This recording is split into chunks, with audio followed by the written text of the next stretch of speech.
Beritakanlah firman, siap sedialah baik atau tidak baik waktunya.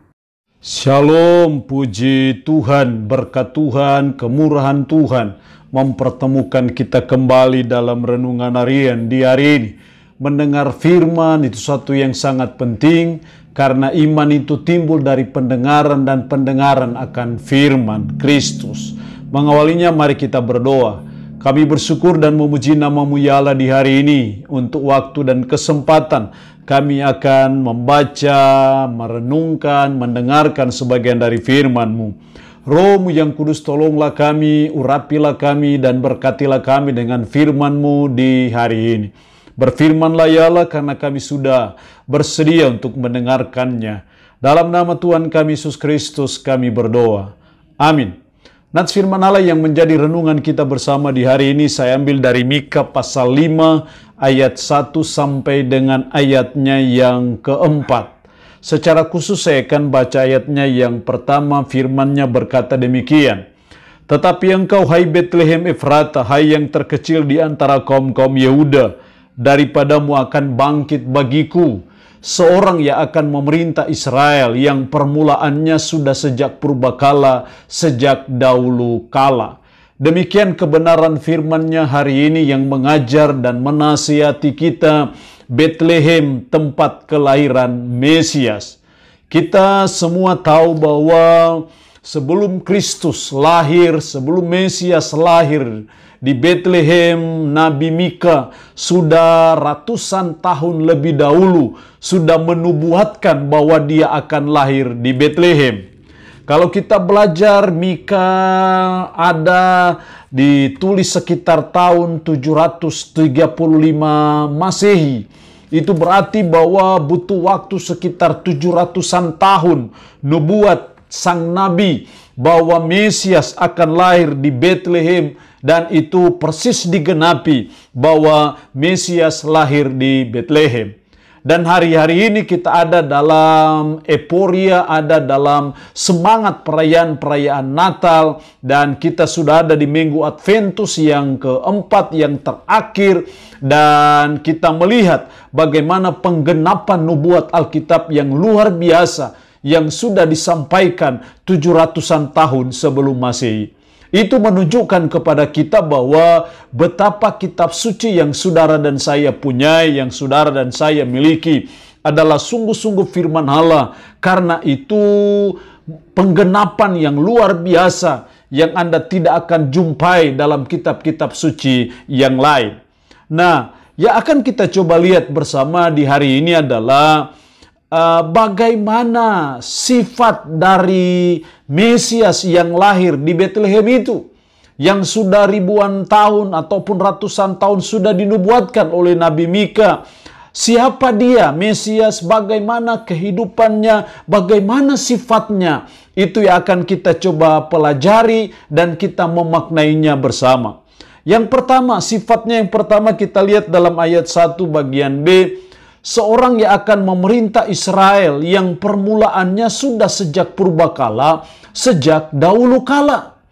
Jadi yang lahir di Betlehem, Mesias, namanya Yesus Kristus itu permulaannya sudah sejak purbakala, sejak dahulu kala.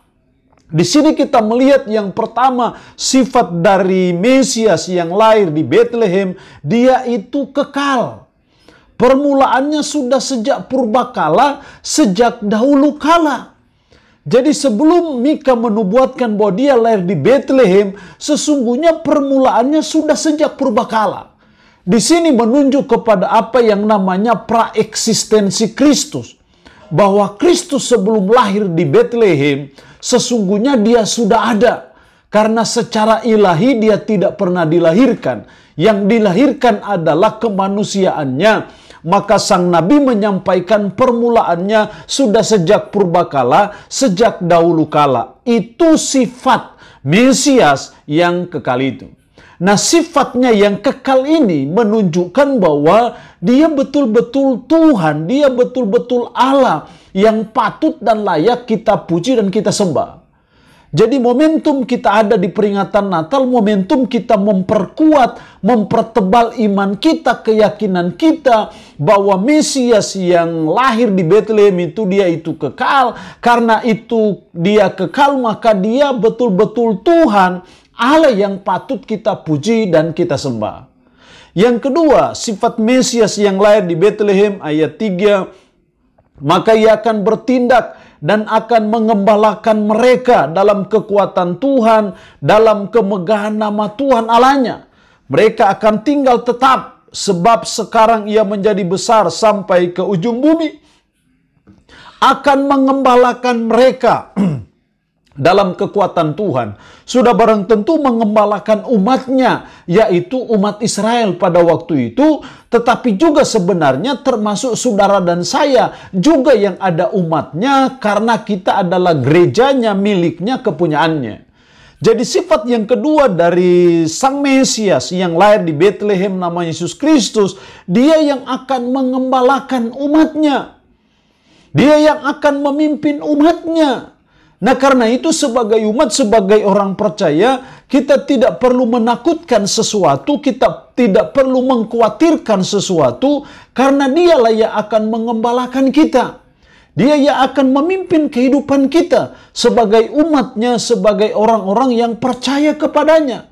Sehingga momentum perayaan Natal yang ada, yang beberapa jam ke depan saudara dan saya akan memperingatinya, hendaknya kalau selama ini kita ada dalam suasana takut, cemas, khawatir, harusnya kita mempertebal iman kita bahwa dialah yang akan memimpin kita, dialah yang akan mengembalakan kita. Kita tidak perlu khawatir tentang apapun juga, karena Mesias yang lahir di Bethlehem, dia yang akan mengembalakan kita umatnya. Yang ketiga, sifat dari Sang Mesias yang lahir di Bethlehem ayat 4. Dan dia menjadi damai sejahtera. Dan dia menjadi damai sejahtera. Dia tidak hanya menjadi damai sejahtera karena dia merekonsiliasi hubungan antara Allah dan manusia yang berdosa, yang berseteru oleh karena dosa. Akhirnya hubungan itu direkonsiliasi lewat kelahirannya di Bethlehem, dan akhirnya ada benang merah dengan bukit Golgota. Itu mendamaikan Allah dengan manusia. Tetapi juga dia juga adalah Raja Damai itu. Dalam kitab Yesaya dinubuatkan bahwa dia adalah Raja Damai. Mesias yang dilahirkan di Bethlehem, dia itu Raja Damai. Itu berarti bahwa ketika kita ada dalam momentum perayaan Natal, mari kita sadari bahwa Tuhan yang lahir di Bethlehem, Mesias yang lahir di Bethlehem itu, dia menjadi damai sejahtera. Dia yang punya damai sejahtera, dialah Raja Damai yang mendamaikan Allah dengan manusia. Karena itu kita harus datang kepada dia supaya kita mengalami damai sejahtera dengan Allah. Kalau kita sudah mengalami damai sejahtera dengan Allah, baru kita damai sejahtera dengan sesama kita.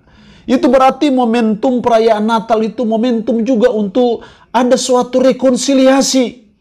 Karena sifat Mesias yang lahir di Bethlehem itu, dia penuh damai sejahtera.